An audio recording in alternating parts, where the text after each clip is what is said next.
Character is my next subject, actually, and I'm not going to.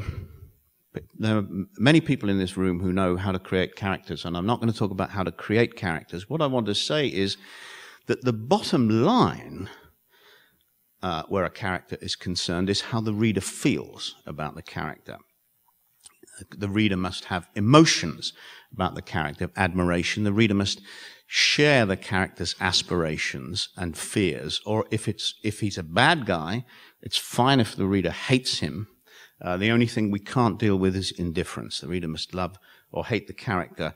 So, and I've, in The Hammer of Eden, I think I made a mistake. In that book, the principal character is a man called Priest, who's the rather cynical and manipulative leader of a commune.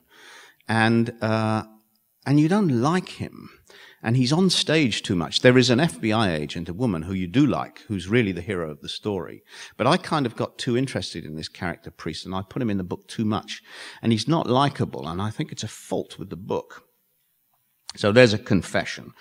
Now you have to read the book to see if it's bad as I've said, right? So how do we intensify the reader's emotions about the characters that we've created?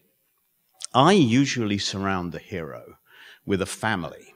If you want the reader to love this man or this woman who's the hero of your story, then put somebody else in, put other people in the story who love him or her.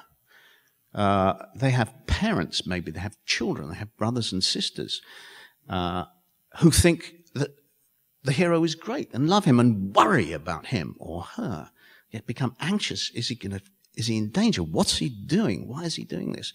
You surround the character with people who love him, then the reader will automatically feel more emotion about him, feel that he's more lovable. And that's why, of course, there's always a romance in my books and in many thrillers. There's a romance.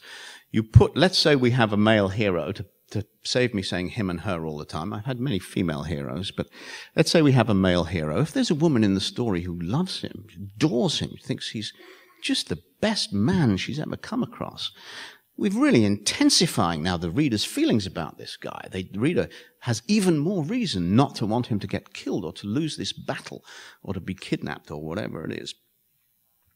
There's a problem with surrounding the hero with a family, of course. Many thriller heroes are loners, and particularly if you've got a series character, it becomes much more difficult for him to have a family. So James Bond has no family.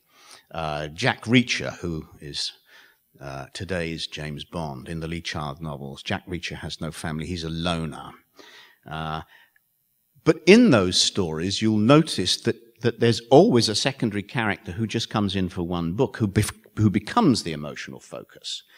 And if you want the reader to care about your loner, you still have to find some way of putting somebody in the story who cares about your hero. And even people like James Bond and Jack Reacher are more interesting and attractive if they have some vulnerability. You know, even Superman is vulnerable to kryptonite, isn't he?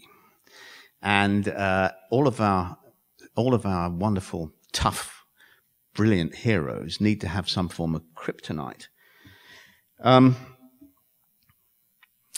In some ways, Lisbeth Salander is the perfect combination, because in the girl with the dragon tattoo, because she's a victim, and the more we learn about her history in the 3 books, the more angry we become about the way she has been treated all her life. And at the same time, she's an all-powerful avenging angel because of her incredible abilities on the internet and because of her physical fitness and so on. So we get both. I think that, in my opinion, that's the key to the appeal of those books, is that that character has everything that you'd want: tremendous powers and terrific vulnerability.